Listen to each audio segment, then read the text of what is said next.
എല്ലാവർക്കും നമസ്കാരം. ഇന്നത്തെ ശുഭചിന്ത.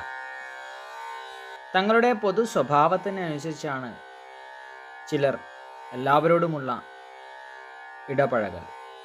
ആർക്കും അധിക ബഹുമാനം ലഭിക്കില്ല. ആരെയും അകാരണമായി തിരസ്കരിക്കുകയുമില്ല.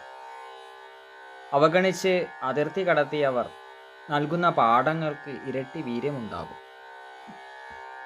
ഒന്നിനും ശേഷിയില്ലെന്ന് കരുതുന്നവരാണ് അത്ഭുതാവഹമായ തിരിച്ചറിവുകൾ നൽകുന്നത്.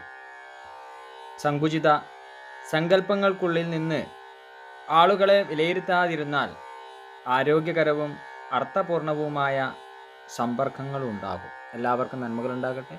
എല്ലാവർക്കും ജീവിത വിജയം ഉണ്ടാകട്ടെ. നന്ദി, നമസ്കാരം.